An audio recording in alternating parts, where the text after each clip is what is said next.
complementar a Pilar e aí chegar no agora, eu queria complementar da seguinte maneira. Nós temos uma educação de qualidade, se você pensa tudo que a gente passou até agora.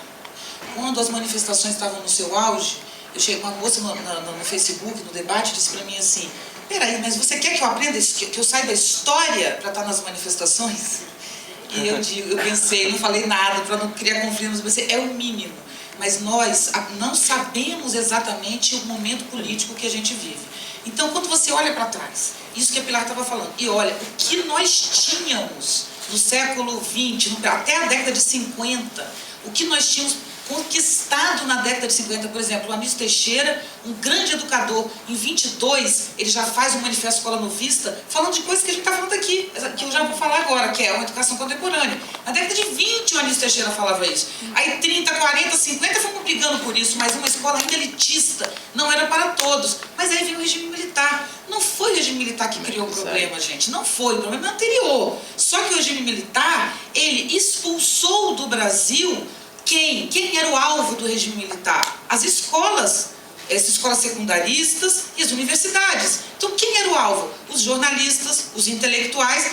O seu Manuel da padaria, que pensava e discutia, era alvo do regime militar. Então, houve um corte de cabeças da intelectualidade brasileira que passou a se envergonhar de pensar. Então, esse é um dado novo.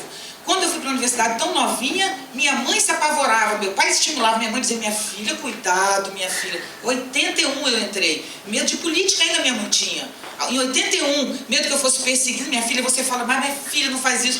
Então, gente, no Brasil, nós temos vergonha de dizer, eu sou um intelectual, eu me dedico ao pensamento, ou eu gosto de estudar, a gente tem um pouco de vergonha. E a gente tem medo ainda embutido, como se o universo do conhecimento fosse coisa de europeu, de americano, de gente fora do Brasil, não nós, e nós eternamente nos submetemos. Então, como é que a nossa escola chegou a esse ponto? Só no livro, eu espero que vocês gostem, que tem isso que o Pilar falou, tem lá.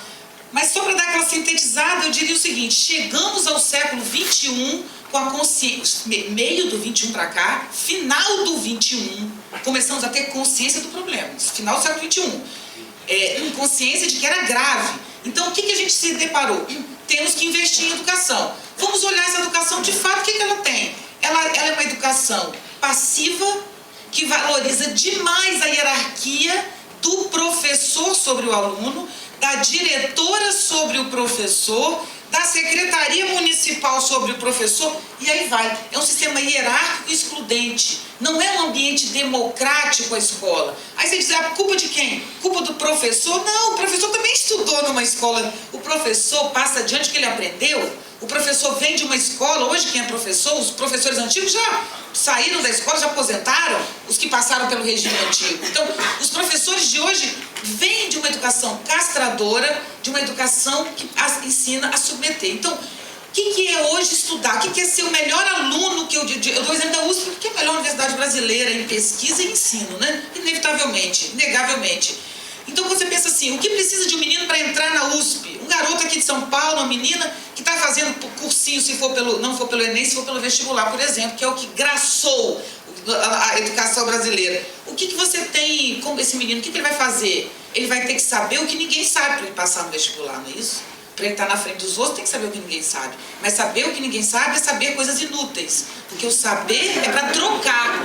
Se eu sei o que ninguém sabe, não serve para nada. Eu vou sentar na mesa e vou dizer assim, porque a capital da Indonésia, dane-se, porque o rio mais largo do Afeganistão, porque o ano em que Machado de Assis nasceu, isso não interessa a ninguém. Já não interessava na época do Paulo Freire, porque eu preciso pensar minha condição social, eu preciso pensar o meio ambiente, eu preciso pensar a exploração de um sobre o outro. Isso já era na década de 70. Só que hoje nós temos aí entrando exatamente na tua questão. O que é o contemporâneo? O contemporâneo caracteriza-se pela revolução da memória, não é isso, gente? Quando começou a surgir a internet, não era isso, memória externa? Peraí, mas se eu tenho uma memória externa que cabe 10 bibliotecas, por que a minha pobre cabecinha tem que se dedicar a coisas inúteis? A minha cabeça deveria se dedicar ao pensamento. que está vinculado à angústia de existir. É isso que leva a gente a pensar, a falta, a angústia, que é, ao invés de uma medicação psiquiátrica, porque 60%, de 40% a 60%, dependendo do estado, dependendo da cidade brasileira, ou é 40% ou é 60%, dependendo da cidade, mas é em torno disso que é o índice de uso de medicação psiquiátrica, inclusive com crianças. Mas nós não aguentamos lidar com a angústia de pensar para que eu vivo, para que é o mundo, o que é a sociedade, a exploração é possível, não é possível, é possível viver de maneira igualitária, o que é o futuro, o que é o mundo. Eu não aguento pensar isso, eu não aguento pensar. Então eu me medico ou então eu me drogo com crack. Então, gente, essa relação, alguma coisa está muito errada. Já estava antes, mas eu não tenho apenas agora o pendrive que cabe tudo isso. Agora eu tenho acesso à rede. O que é a rede de computadores? A rede de computadores é o lugar em que o conhecimento é democratizado. Alguém levantava a mão, Pilar, há pouco tempo atrás, há 8 anos atrás, 7. Os professores com quem eu falava levantavam a mão e diziam: ah, professora, mas na internet não tem conhecimento, tem dados. Se você não tiver inteligência, você não analisa. Isso quando não tinha rede social, né? Com rede social, produz-se conhecimento em tempo real. O professor Miguel Nicoleles, o maior cientista brasileiro, que diz que vai fazer uma criança tetraplégica chutar uma bola e que trabalha em Natal, no centro de pesquisa em Natal, ele me disse: antes eu tinha que escrever, publicar um livro, e a minha amiga que está aqui, ela vai estudar o meu tema, neurociência, e vai publicar um livro. Demora 1 ano até a pesquisa dela ser publicada e eu ler. Agora, antes dela terminar a pesquisa, a gente conversa e troca. Olha o que é isso, gente. Olha o que é. Nós temos hoje um cérebro que se comunica com o outro, que se comunica com o outro. Até a pesquisa sair, muita gente interfere. Quem participa do meu Facebook, tenha clareza. Muitas coisas que o Facebook me disse quando eu botava aquele debate ali, entrou no meu livro. Eu não ia começar de onde eu comecei. Eu mudei por causa do Facebook. Eu falei, gente, é isso que está interessando. Que ótimo. Essa troca real. Só que nós temos hoje a tecnologia que nos permite a democratização do conhecimento. Conhecer é poder, saber é poder. Esse é um fato.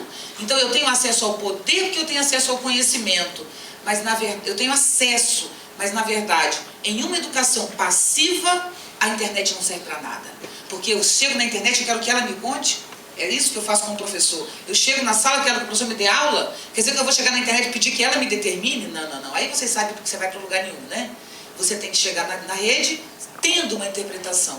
Enfim, a educação contemporânea é uma educação centrada no pensamento.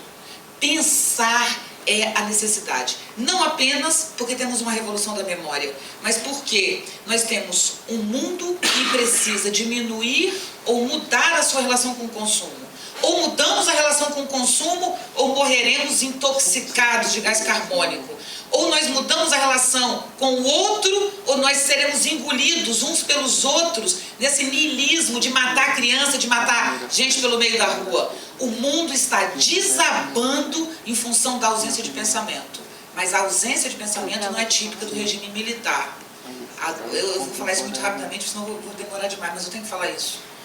O mundo inteiro parou de pensar. Quando Marx, é assim que começa o livro, diz proletários de todo mundo univos, aí nasce a sociedade do conhecimento. Porque ali começou a segunda força política da Guerra Fria. Na Guerra Fria, nós tínhamos americanos e russos, né, União Soviética. O que gerou a União Soviética? O que fez países caírem em poder e se desestruturarem? Foi uma frase intelectual, proletários univos. Cruzar os braços e não trabalhar nas fábricas é um conceito. Foi o pensamento puro que gerou a arma mais poderosa do mundo na Guerra Fria, que foi o pensamento e a consciência política. A partir daí, as classes populares tiveram acesso ao pensamento crítico. E aí nós chegamos ao século XXI como os países capitalistas não podiam investir em pensamento crítico e consciência política, porque isso podia gerar comunismo. Os comunistas não podiam investir em consciência crítica, porque poderiam voltar ao capitalismo. O século XX foi um século burro, um século sem pensamento, um século técnico para todos nós, para todo o mundo. Em função disso, autodesenvolvimento tecnológico no século XXI, né? Que produziu a internet. mas completa incapacidade de análise e consciência política. Nunca fomos tão imaturos politicamente, nunca fomos tão incapazes de seguir uma regra. Somos crianças debilóides, batendo a perninha, dizendo eu quero, se não me der, eu mato. E mata, né? O pior que mata. Se não me der, eu me drogo, eu me mato. Essa infantilidade. Então, o que nós temos que investir agora? Imediatamente. Nós já temos os meios. Temos, gente. Temos os meios. E os meios são incríveis o que a tecnologia nos permitiu. Agora falta ganhar conceito, capacidade de pensar, de se posicionar. Precisamos de pessoas corajosas, ou o mundo não será sustentável.